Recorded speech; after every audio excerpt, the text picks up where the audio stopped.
بلا من کسب سیئۃ واحاطت بہ خطیئتہ فاولئک اصحاب النار ہم فیہا خالدون. بلا ہاں، من کسب سیئۃ، جو کوئی ایک گناہ کر لیا یا جو ہے کچھ گناہ کر لیا، من سیئۃ فاحاطت بہ خطیئتہ، اس کے گناہ اس کو ارد گرد لپیٹ لیے ہیں، اس کو اپنے دائرے میں لے لیے ہیں، اس کے گناہ خود اس کو جو ہے نیکی کی طرف نکلنے کے لیے چانس نہیں دے رہے ہیں. برا بن عازب رضی اللہ تعالیٰ عنہ کہتے ہیں کہ اللہ کے نبی صلی اللہ علیہ وسلم جب مکہ سے ہجرت کر کے مدینہ کے لیے نکلے اور یہ خبر مدینہ والوں کو معلوم ہو گئی کہ اللہ کے نبی صلی اللہ علیہ وسلم کی سواری نکل چکی ہے، تو برا بن عازب رضی اللہ تعالیٰ عنہ کہتے ہیں کہ مکہ سے مدینہ تقریباً 500 کلومیٹر دور ہونے کے باوجود جب خبر انہیں ملی، اس دن سے ہر دن انصار مدینے سے باہر نکل کر اللہ کے نبی صلی اللہ علیہ وسلم کے استقبال کے لیے انتظار کرتے. یا ایھا الذین آمنوا لا ترفعوا اصواتکم فوق صوت النبی، اے ایمان والو، اللہ کے نبی صلی اللہ علیہ وسلم کی آواز کے سامنے تم اپنی آوازوں کو بلند نہ کرو. حضرت ثابت بن قیس رضی اللہ تعالی عنہ قدرتی طور پر ان کی آواز کچھ بڑی تھی. تم اگر نبی کی آواز کے سامنے اپنی آوازوں کو بلند کرو تو اللہ تبارک و تعالیٰ تمہارے اعمال کو ضائع کر دے گا اور تمہیں ہوش تک نہیں رہے گا.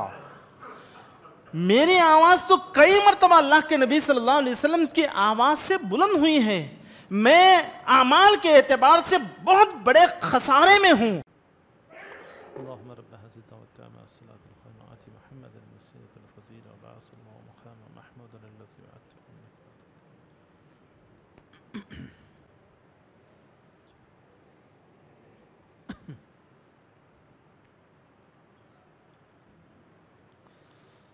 إن الحمد لله نحمده ونستعينه ونستغفره ونؤمن به ونتوكل عليه ونعوذ بالله من شرور أنفسنا ومن سيئات أعمالنا من يهده الله فلا مضل له ومن يضلله فلا هادي له وأشهد أن لا إله إلا الله وحده لا شريك له وأشهد أن محمدًا عبده ورسوله أما بعد فإن خير الحديث كتاب الله وخير الهدي هدي محمد صلى الله عليه وسلم وشر الأمور محدثاتها وكل محدثة بدعة وكل بدعة ضلالة وكل ضلالة في النار. فأعوذ بالله من الشيطان الرجيم. بسم الله الرحمن الرحيم. يا أيها الذين آمنوا اتقوا الله حق تقاته ولا تموتن إلا وأنتم مسلمون. يا أيها الناس اتقوا ربكم الذي خلقكم من نفس واحدة وخلق منها زوجها وبث منهما رجالا كثيرا ونساء واتقوا الله الذي تساءلون به والأرحام إن الله كان عليكم رقيبا. يا أيها أيها الذين آمنوا اتقوا الله وقولوا قولا سديدا يصلح لكم أعمالكم ويغفر لكم ذنوبكم ومن يطع الله ورسوله فقد فاز فوزا عظيما. وقال الله تعالى في موضع آخر قل أطيعوا الله والرسول فإن تولوا فإن الله لا يحب الكافرين. وقال النبي صلى الله عليه وسلم وعن أنس بن مالك رضي الله تعالى عنه عن النبي صلى الله عليه وسلم قال ثلاثة من كن فيه وجد بهن حلاوة الإيمان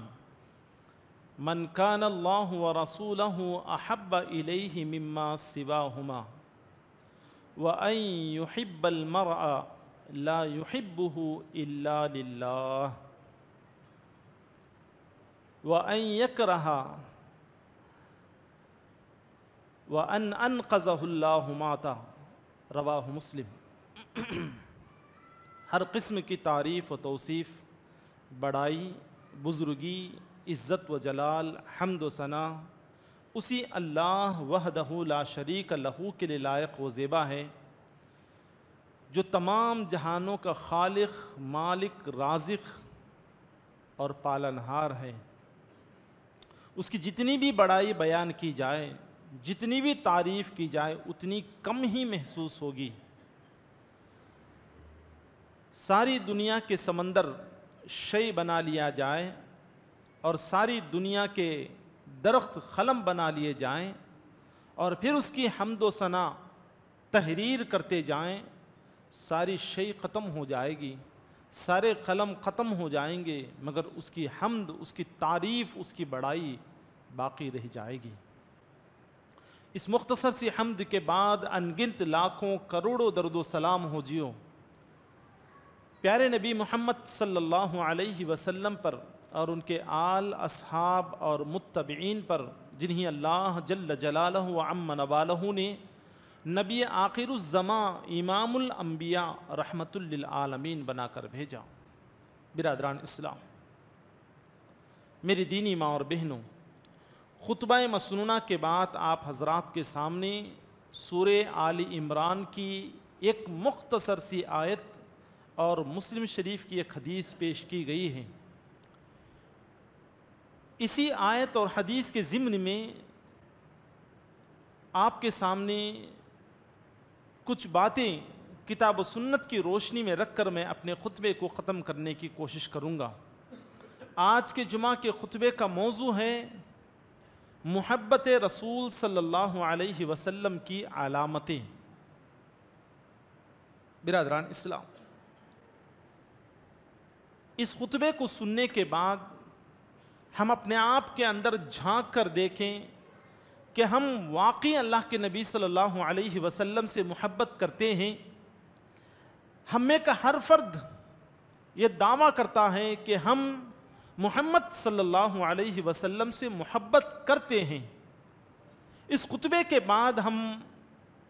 یہ فیصلہ کر سکتے ہیں کہ کیا ہمارے یہ دعوے کھوکھلے ہیں یا جو ہے واقعتاً میں ہم اللہ اور اس کے رسول سے محبت کرتے ہیں. برادران اسلام اور میری دینی ماں اور بہنوں، محبت رسول صلی اللہ علیہ وسلم اور اطاعت رسول صلی اللہ علیہ وسلم، یہ دونوں اگر لازم و ملزوم مل کر ہمارے پاس اگر ہے تب جو ہے ہم واقعتاً میں اطاعت ہم کر سکتے ہیں اللہ کے نبی صلی اللہ علیہ وسلم سے. اگر آپ صلی اللہ علیہ وسلم کی محبت ہمارے دل میں نہیں ہے تو پھر یقین مانیے کہ اطاعت کرنے کے لیے اپنا دل آمادہ نہیں ہوگا. جس کسی سے اگر ہم محبت کرتے ہیں، جس کسی کی عزت و وقار اگر ہمارے دل میں ہے تو پھر اس کی ایک بات بھی نکالنے کے لیے، ٹالنے کے لیے ہمارا دل گوارا نہیں کرے گا، چاہے وہ والدین ہو یا اولاد ہو یا کوئی رشتہ دار ہو یا کوئی دوست ہو، جس کو ہم جتنی محبت کرتے ہیں اتنا اس کو جو ہے اہم سمجھتے ہیں، اس کی بات کو بھی اہم سمجھتے ہیں۔ آج کے جمعہ کے خطبے سے میں یہ بات واضح کرنے کی کوشش کرتا ہوں کہ ہم دنیاوی اعتبار سے جس سے بھی جتنی محبت کرتے ہیں اس سے بھی کئی زیادہ بڑھ چڑھ کر کے اللہ کے نبی صلی اللہ علیہ وسلم سے ہم محبت کرنا چاہیے۔ اور دنیاوی اعتبار سے اگر ہم اپنے والدین کو یا اپنی اولاد کو، اپنے رشتہ دار میں سے کسی ایک یا اپنے دوستوں میں سے کسی سے محبت کرتے ہیں اور ان کی بات کو اگر ہم ٹال نہیں سکتے، تو جب ان کی بات اللہ کے نبی صلی اللہ علیہ وسلم کی بات سے اگر ٹکراتی ہے تو اب یہاں ہمارا ایمان دیکھ لینا چاہیے، کیا اللہ کے نبی صلی اللہ علیہ وسلم سے ہمیں زیادہ محبت ہے؟ تو پھر ان سب کے باتوں کو کاٹتے ہوئے، رد کرتے ہوئے اللہ کے نبی صلی اللہ علیہ وسلم کے حکم کو ہم جو ہے سروں آنکھوں سے تسلیم کر کے اس پر عمل پیرا ہوں گے۔ جسے دنیاوی اعتبار سے ہم محبت کرتے ہیں اس کی بات کو ہم انکار کر دیں گے کہ اس لیے کہ اللہ کے نبی صلی اللہ علیہ وسلم کی بات سے ٹکراتی ہے۔ اگر دنیاوی اعتبار سے جس سے ہم محبت کرتے ہیں ان کی بات اللہ کے نبی صلی اللہ علیہ وسلم کی بات سے ٹکراتی ہے تو پھر جو ہے ہم انہی کی بات کو ترجیح دیتے ہوئے اللہ کے نبی صلی اللہ علیہ وسلم کی بات کو انکار کرتے ہیں یا سنی انسنی، دیکھے اندیکھی اگر کر دیتے ہیں، تو پھر وہ آیت ہم ہمیشہ اپنے ذہن میں رکھنا چاہیے جو خطبہ مسنونہ کے بعد آپ کے سامنے پیش کی گئی ہے۔ قُلْ أَطِيعُوا اللَّهَ وَأَطِيعُوا الرَّسُولَ، قُلْ أَطِيعُوا اللَّهَ وَالرَّسُولَ، جو اے اللہ کے نبی صلی اللہ علیہ وسلم آپ کہہ دیں قُلْ أَطِيعُوا اللَّهَ وَالرَّسُولَ، جو اللہ سے محبت کرتا ہے، اللہ کی اطاعت کرتا ہے اور رسول کی اطاعت کرتا ہے، فَإِن تَوَلَّوْا، اگر کوئی اس سے منہ پھیر لے، فَإِنَّ اللَّهَ لَا يُحِبُّ الْكَافِرِينَ، اللہ تبارک و تعالی ایسے کافروں سے محبت نہیں کرتا۔ یعنی جو کوئی اللہ کے اور اللہ کے رسول کی بات کو اگر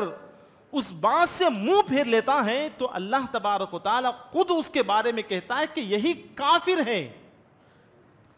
آپ دیکھیے قرآن مجید کے اندر ایک اور آیت ہے، اللہ تبارک و تعالی کتنی بہترین طریقے سے سمجھاتا ہے، بلا من کسب سیئۃ واحاطت بہ خطیئتہ فاولئک اصحاب النار ہم فیہا خالدون۔ بلا، ہاں، من کسب سیئۃ، جو کوئی ایک گناہ کر لیا یا جو ہے کچھ گناہ کر لیا، من سیئۃ فاحاطت بہ خطیئتہ، اس کے گناہ اس کو ارد گرد لپیٹ لیے ہیں، اس کو اپنے دائرے میں لے لیے ہیں، اس کے گناہ خود اس کو جو ہے نیکی کی طرف نکلنے کے لیے چانس نہیں دے رہے ہیں، نیکی کی طرف نکلنے کے لیے جو ہے اس کو موقع نہیں دے رہے ہیں، تو اللہ تعالیٰ فرماتا ہے فَأُولَئِكَ أَصْحَابُ النَّارِ هُمْ فِيهَا خَالِدُونَ، یہی لوگ دوزخی ہیں اور یہ دوزخ میں ہمیشہ ہمیش رہنے والے ہیں۔ یعنی جس کی محبت اس کے دل میں ہے اور اس کی بات کو وہ نہیں نکال سکتا، چاہے وہ کسی بھی انسان کی محبت ہو یا کسی مال کی محبت ہو یا کسی مال کے آمدنی کے ذرائع یا راستوں سے محبت ہو، ان کو وہ ترک نہیں کر سکتا۔ اللہ کے نبی صلی اللہ علیہ وسلم کے فرامین اسے معلوم ہیں، اسے صاف طور پر معلوم ہے، پھر بھی وہ اللہ اور اس کے رسول کی اطاعت نہیں کرتا، تو اللہ تبارک و تعالی فرماتا ہے کہ وہ دوزخی ہیں اور ہمیشہ ہمیش اس کے اندر رہنے والا ہے۔ برادران اسلام، میں مثالیں ایک دو آپ کے سامنے دوں گا کہ محبت رسول صلی اللہ علیہ وسلم صحابہ کرام میں کیسی تھی۔ جس وقت اللہ کے نبی صلی اللہ علیہ وسلم مکہ سے ہجرت کر کے مدینہ کی طرف نکلے ہیں، حضرت برہ بن عازب راوی ہیں، بخاری کی حدیث ہے یہ، برہ بن عازب رضی اللہ تعالیٰ عنہ کہتے ہیں کہ اللہ کے نبی صلی اللہ علیہ وسلم جب مکہ سے ہجرت کر کے مدینہ کے لیے نکلے اور یہ خبر مدینہ والوں کو معلوم ہو گئی کہ اللہ کے نبی صلی اللہ علیہ وسلم کی سواری نکل چکی ہے، تو برہ بن عازب رضی اللہ تعالیٰ عنہ کہتے ہیں کہ مکہ سے مدینہ تقریباً 500 کلومیٹر دور ہونے کے باوجود جب خبر انہیں ملی، اس دن سے ہر دن انصار مدینے سے باہر نکل کر اللہ کے نبی صلی اللہ علیہ وسلم کے استقبال کے لیے انتظار کرتے۔ ایسا نہیں کہ ابھی ان کے آنے میں بہت دن لگیں گے،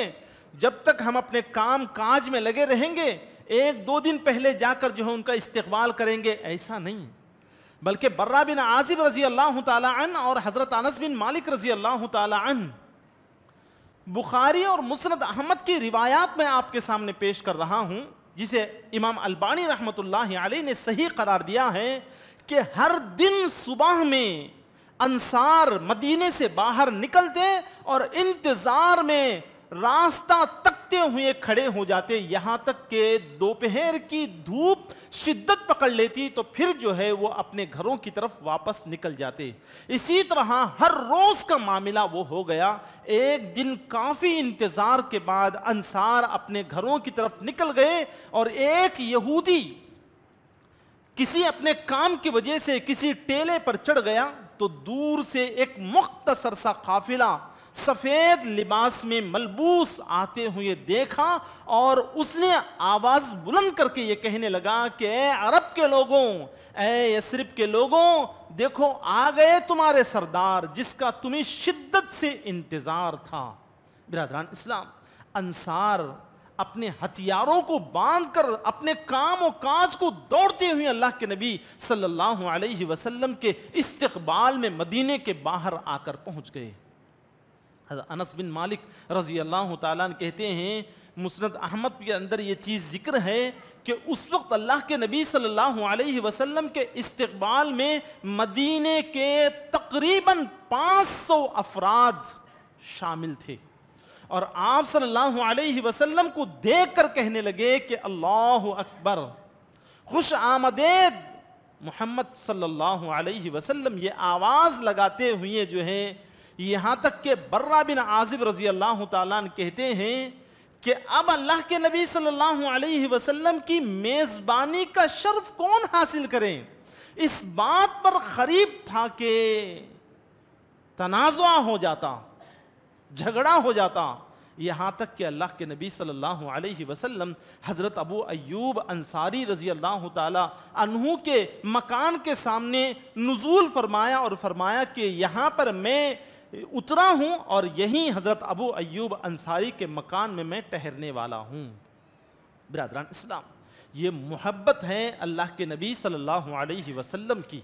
اور ہم یہ کہہ سکتے ہیں کہ ہم بھی اللہ کے نبی صلی اللہ علیہ وسلم کی محبت، آپ صلی اللہ علیہ وسلم سے محبت کرتے ہیں، مگر یہ محبت اگر آپ صلی اللہ علیہ وسلم کے فرامین کے عمل کے ساتھ اگر ہے تو پھر یہ قیامت کے دن کام آنے والی ہے۔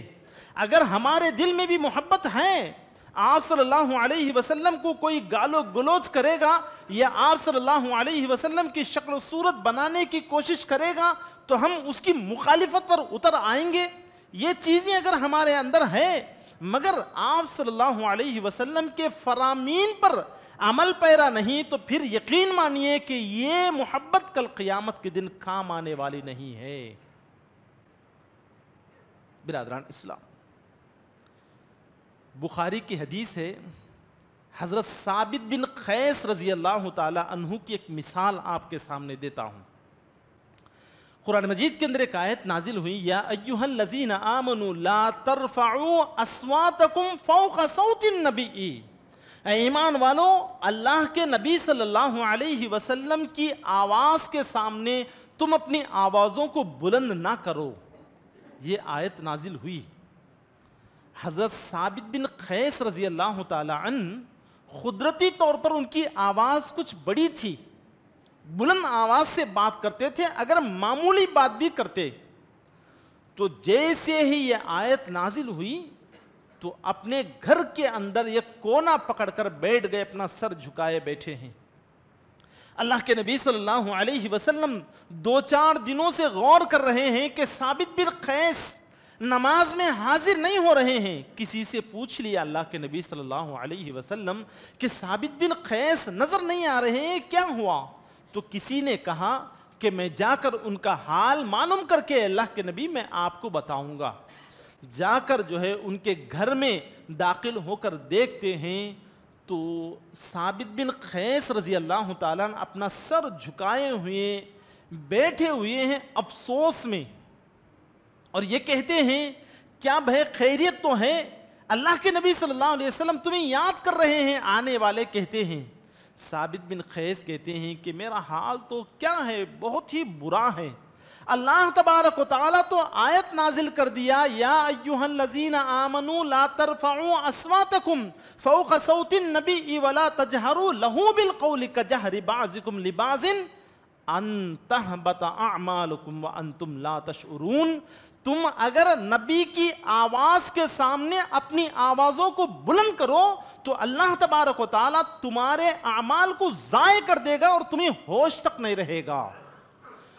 میری آواز تو کئی مرتبہ اللہ کے نبی صلی اللہ علیہ وسلم کی آواز سے بلند ہوئی ہے.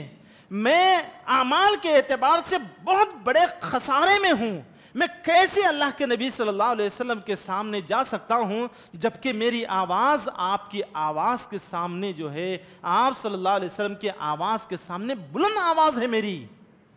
تو برادران اسلام, آ کر وہ صحابی اللہ کے نبی صلی اللہ علیہ وسلم سے کہتے ہیں کہ اللہ کے نبی, ثابت بن قیس اس طرح کی بات کہتے ہیں. تو اللہ کے نبی صلی اللہ علیہ وسلم فرماتے ہیں, جاؤ جا کر انہیں خوشخبری دو کہ ثابت بن قیس جہنمی نہیں ہیں, وہ جنتی ہیں. وہ باہر نکل کر آئیں اور اپنی معمول کی زندگی گزاریں. برادران اسلام, اس حدیث کو, اس واقعے کو سن کر ہم غور کرنا چاہیے کہ صحابہ کرام کے اندر اللہ کے نبی صلی اللہ علیہ وسلم کے سامنے اپنی آواز کو بلند کرنے کا اتنا خوف, نہ کوئی نافرمانی کی, نہ کوئی آپ صلی اللہ علیہ وسلم کے حکم کی عدولی کی, بلکہ بس اللہ کے نبی کے سامنے اپنی آواز کو بلند کیا تھا, جس کی وجہ سے گھبرا گئے, ڈر گئے. ہم اپنے گرہبان میں منہ ڈال کر سوچیں کہ اللہ کے نبی کی آواز کے سامنے اپنی آوازیں تو کیا, اللہ کے نبی صلی اللہ علیہ وسلم کے فرامین کے سامنے اپنی آوازیں بلند کرتے ہیں. دیکھ لیجئے, سود کھانے والے, رشوت لینے والے اور نشہ کی چیزیں استعمال کرنے والے, لوگوں کے اوپر غصہ کرنے والے, طعن و تشنیع کرنے والے, لوگوں کو برے القاب سے پکارنے والے, لوگوں کے پیٹھ پیچھے برائی کرنے والے, ایک دوسرے کا نقصان چاہنے والے, ایک دوسرے کو حقیر سمجھنے والے, ہم دیکھ لیں کہ اللہ کے نبی صلی اللہ علیہ وسلم کی آواز کے سامنے آواز بلند کرنے پر صحابہ کرام اتنا خوف کھاتے ہیں. تو پھر ہمیں معلوم ہے کہ غیبت کرنا گناہ ہے, نیکیوں کو جلا دینے والا عمل ہے, اور بے صبری کے ساتھ لوگوں کے پر ظلم کرنا یہ بہت بڑا گناہ ہے. کل قیامت کے دن ہماری نیکیاں نکال کر اس کے حق میں دیے جائیں گے. یہ چیزیں ہمیں معلوم ہیں. شراب پینا, نشہ کی چیزیں استعمال کرنا کتنا گناہ ہے, سود کھانا اللہ سے جہاد کے لیے تیار ہونے کے برابر ہے. یہ ساری چیزیں ہمیں معلوم ہونے کے باوجود بھی اگر ہم اسی پر عمل کرتے ہیں اور پھر یہ دعویٰ کرتے ہیں کہ اللہ کے نبی سے ہمیں محبت ہے, تو پھر ہم خود فیصلہ کر لیں کہ یہ ہمارے دعوے کھوکھلے ہیں یا مضبوط ہیں. کیا یہ ہمارے دعوے کل قیامت کے دن کام آئیں گے, یا جو ہے اللہ تبارک و تعالی ہمارے منہ پر دے مارے گا یہ جھوٹے دعوے محبت کے. برادران اسلام, میرے دینی ماں اور بہنوں, اللہ کے نبی صلی اللہ علیہ وسلم کی ازواج مطہرات میں سے جو محبوب ترین بیوی حضرت عائشہ صدیقہ رضی اللہ تعالی عنہا، سورہ احزاب کی ایک آیت وَقَرْنَ فِي بُيُوتِكُنَّ وَلَا تَبَرَّجْنَ تَبَرُّجَ الْجَاهِلِيَّةِ الْأُولَى، اس آیت پر جب کبھی بھی ان کا تلاوت کرتے ہوئے گزر ہوتا تو اس قدر زار و قطار روتی کہ روتی روتی ان کی ہچکیاں بند ہو جاتی تھیں۔ کسی نے پوچھ لیا کہ جب کبھی بھی یہ سورہ احزاب کی آیت پر آپ پہنچتے ہیں تو اس قدر زار و قطار کیوں روتے ہیں؟ اما عائشہ صدیقہ رضی اللہ تعالی عنہا انہی بڑے استقلال کے ساتھ جواب دیتے ہیں کہ حضرت عثمان غنی رضی اللہ تعالی عنہ کے شہادت کے بعد ایک مرتبہ مجھے میدان کارزار میں نکلنا پڑا تھا۔ حضرت علی رضی اللہ تعالی عنہ ایک طرف، حضرت امیر معاویہ رضی اللہ تعالیٰ عنہ دوسری طرف تھے، تو میں بھی جو ہے میدان کارزار میں نکل پڑی۔ اس ایک مرتبہ نکل پڑنے کو میں خوف کھا رہی ہوں کہ اللہ تبارک و تعالیٰ کے حکم کی میں نے کتنی بڑی عدولی کر لیا۔ میں نے اللہ کے نبی صلی اللہ علیہ وسلم کی اہلیہ ہوتے ہوئے، اللہ کے نبی صلی اللہ علیہ وسلم کی محبوب ترین بیوی ہوتے ہوئے میں نے اللہ اور اس کے رسول کے حکم کی میں نے جو ہے نافرمانی کی ہے۔ یہ بات جب کبھی بھی میں اس آیت سے گزرتی ہوں، وَقَرْنَ فِي بُيُوتِكُنَّ، اپنے گھروں کو لازم پکڑو، اپنے گھروں ہی کے اندر بیٹھے رہو، وَلَا تَبَرَّجْنَ تَبَرُّجَ الْجَاهِلِيَّةِ الْأُولَى، اور اپنی حسن و جمال کو جیسے زمانے جاہلیت میں نمایاں کرتے تھے ویسے نمایاں نہ کرو۔ حالانکہ عائشہ صدیقہ رضی اللہ تعالی عنہا جب باہر میدان کارزار میں نکلے تھے تو اپنے حسن و جمال کی نمائندگی کرنے کے لیے نہیں بلکہ کسی وجہ سے نکل پڑے تھے۔ مگر آج ہماری دینی ماں اور بہنوں سوچ لیں کہ ہم چھوٹی چھوٹی بات کے لیے باہر نکل پڑتے ہیں تو اللہ اور اس کے رسول کی کتنی بڑی فرمانبرداری ہم کرتے ہیں۔ اللہ اور اس کے رسول سے ہمیں محبت ہے یا جھوٹے دعوے ہیں؟ یہی اللہ تبارک و تعالیٰ کہتا ہے بلا من کسب سیئۃ واحاطت بہ خطیئتہ فاولئک اصحاب النار ہم فیہا خالدون۔ یہ سمجھتے ہیں کہ ایک چھوٹا سا گناہ ہے، ایک چھوٹی سی غلطی ہے، کیا ہوا؟ وہ ایک ایک کرتے ہوئے اتنے گناہ کر بیٹھتے ہیں کہ ان کے گناہ خود انہی نیکیوں کی طرف نکلنے نہیں دیتے، ارد گرد پھنسا لیتے ہیں، اپنے شکنجے میں جکڑ لیتے ہیں یہ گناہ انہی۔ یہی لوگ تو جہنمی ہیں اور سمجھتے ہیں کہ میں تو ایک گناہ کیا ہوں، میں تو ایک جو ہے اللہ کے نبی کی نافرمانی کی ہے، بعد میں توبہ کر لیں گے، بعد میں سیدھے راہ پر آ جائیں گے، یہ سمجھتے ہیں، مگر ان کے گناہ انہی نکلنے نہیں دیتے ہیں۔ آج ہم میں سے کتنے ایسے لوگ ہیں جو اپنے علم کے اعتبار سے بہت سارے احادیث، بہت سارے قرآنی آیات، بہت سارے صحابہ اور تابعین اور علماء کے اقوال کو جانتے اپنے علم میں رکھتے ہیں مگر عمل کے اعتبار سے پیچھے ہیں۔ تو کیا ہم واقعی میں اللہ اور اس کے رسول سے محبت کرتے ہیں؟ اگر محبت کرتے ہیں تو کیا یہ ہمارے محبت کے دعوے کیا مضبوط ہیں کہ کل قیامت کے دن کام آنے والے ہیں یا کھوکھلے ہیں؟ کل قیامت کے دن اللہ تبارک و تعالی ہمیں وہ جو ہے ہمارے منہ پر دے مارے گا۔ برادران اسلام سوچ لینا چاہیے، بلکہ اللہ تبارک و تعالی قرآن مجید کے اندر کہتا ہے قُلْ إِنْ كَانَ آبَاؤُكُمْ وَأَبْنَاءَكُمْ وَإِخْوَانُكُمْ وَأَزْوَاجُكُمْ وَعَشِيرَتُكُمْ وَأَمْوَالٌ اقْتَرَفْتُمُوهَا وَتِجَارَةٌ تَخْشَوْنَ كَسَادَهَا وَمَسَاكِنَ تَرْضَوْنَهَا۔ 8 چیزیں اللہ تبارک و تعالی ذکر کیا ہے۔ اگر تمہیں اللہ سے زیادہ اپنے باپوں سے محبت ہے،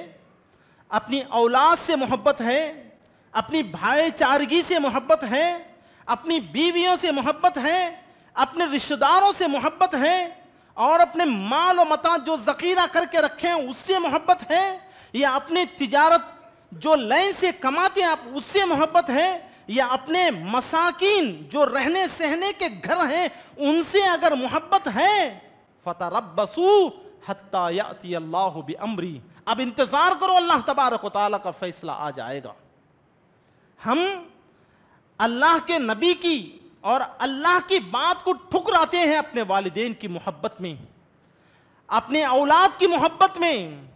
اپنے بھائی چارگی کی محبت میں، اپنی بیویوں کی محبت میں، بیویاں اپنے شوہروں کی محبت میں، اور اپنے رشتہ داروں کی محبت میں، مال و متاع اور تجارتوں کی محبت میں، رہنے سہنے کے مکانوں کی محبت میں، تو پھر اللہ تعالیٰ فرماتا ہے فَتَرَبَّصُوا، انتظار کرو، اب تمہیں دوسرا کوئی کام نہیں، اللہ کا حکم تمہارے خلاف آنے کا انتظار کرو۔ کیسے آئے گا پتہ نہیں، کہ ذلت و رسوائی کی شکل میں آئے گا، بیماری کی شکل میں آئے گا، قرضوں کی شکل میں آئے گا، یا موت کی شکل میں آئے گا، یا بہت ہی بھینکر صورت جس کو تم برداشت نہیں کر سکتی یہ صورت لے کر آئے گا۔ اللہ کا فیصلہ کیا آئے گا، اب تم انتظار کرو۔ برادران اسلام، آج ہم کس موڑ پر ہیں، آج ہم کس حال میں ہیں، کہ واقعتاً میں ہمارے دلوں میں اللہ اور اس کے رسول کی محبت ہے، اور یہ محبت عمل میں بھی ثابت ہے، یا اللہ اور اس کے رسول کے کھوکھلے دعوے ہیں، عمل کے میدان میں کچھ بھی نہیں ہے، تو پھر جو ہے اللہ کے عذاب کا انتظار کرنا ہوگا۔ کس شکل میں آئے گا، کب آئے گا، یہ اللہ ہی بہتر جانتا ہے۔ کیا اس عذاب کے آ جانے کے بعد اللہ تعالیٰ پھر دوبارہ ہمیں نجات دے گا، یا اسی میں ہماری زندگی ختم کر دے گا، یہ بھی اللہ ہی بہتر جانتا ہے۔ برادران اسلام، ابھی اللہ تبارک و تعالیٰ ہمیں موقع دیا ہے سدھرنے، سنبھلنے، سمجھنے اور عمل کرنے کا۔ اگر یہ موقع کو ہم غنیمت نہ جانیں گے، دیکھیں گے بعد میں، اور کچھ دن یہ تجارت کر لیں گے، اور کچھ دن ان منشیات میں رہیں گے، اور کچھ دن سود کا نفع حاصل کر لیں گے، پھر اس کے بعد آخر میں حج کو جا کر آئیں گے، اور رمضان کے پورے مہینے کے روزے رکھیں گے، اور اس کے بعد توبہ کر کے مسجد پکڑ لیں گے، تو آپ اپنی خیالی جو منصوبے بناتے ہیں، یہ منصوبے اللہ تعالیٰ کامیاب کرے گا نہ کرے گا کوئی نہیں جانتا۔ کیا واقعتاً میں اللہ آپ کو حج کی توفیق دے گا؟ کیا پورے رمضان کے روزوں کی توفیق دے گا؟ برادران اسلام، ایک چھوٹی سی بات یہ ہے، بے نمازی سوچ لیں کہ اللہ تبارک و تعالی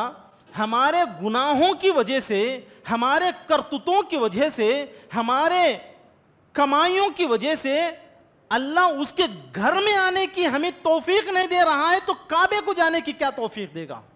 ایک وقت کی نماز کی توفیق اللہ تبارک و تعالی ہمارے کردار اور ہمارے سیئات کی وجہ سے، ہمارے گناہوں کی وجہ سے ہمیں اس کے گھر کے دستک دینے کی توفیق اللہ تعالیٰ نہیں دے رہا ہے، تو کیا کعبۃ اللہ کی توفیق دے گا اللہ تعالیٰ؟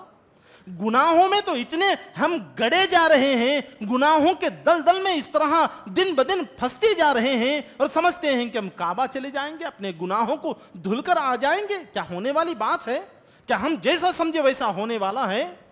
نہیں۔ کتنی مرتبہ اللہ کی اطاعت، کتنی مرتبہ اللہ کے نبی کی محبت کا ثبوت دینے کے بعد اللہ تبارک و تعالی ہدایت دیتا ہے، تب جا کر ہدایت کوئی معمولی چیز نہیں۔ جب چاہیں ہم ہدایت پر آ جائیں، جب چاہیں ہم ہدایت سے نکل جائیں، یہ ہماری بس کی بات نہیں ہے۔ ہمارے اعمال، ہمارے کردار، ہمارے اخلاق کو دیکھ کر اللہ تبارک و تعالیٰ فیصلے کرتا ہے کہ کس کو ہدایت دیں، کس کو ہدایت سے گمراہ کر دیں، یہ اللہ کے فیصلے ہیں۔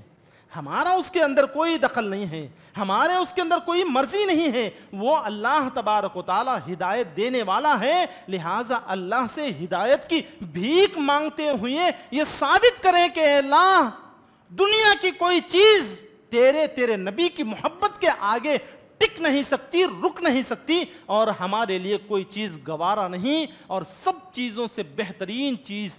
تیری محبت، تیرے رسول کی محبت، یہ ہم اپنے عمل کے ذریعے ثابت کر کے دکھائیں تو برادران اسلام واقعتاً میں یہ محبت ہماری کام آئے گی، اور کل قیامت کے دن میں اللہ تبارک و تعالی اس کے بدلے میں جنت کا فیصلہ ہمارے حق میں کرے گا۔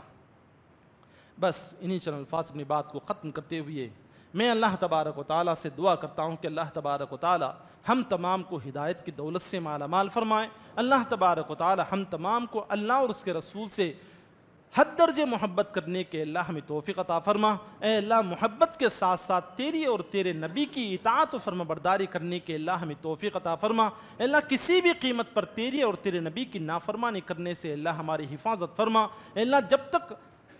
ہم اس دنیا کے اندر زندہ رہیں اللہ ہدایت پر قائم رہنے کے اللہ ہمیں توفیق عطا فرما۔ اے اللہ جب ہمارا خاتمہ ہو تو اللہ خاتمہ بالخیر فرما۔ بارک اللہ لنا ولکم فی القرآن العظیم ونفعنا وإیاکم بالآیات والذکر الحکیم انہ تعالی جواد کلیم ملیک بر رؤوف رب حلیم۔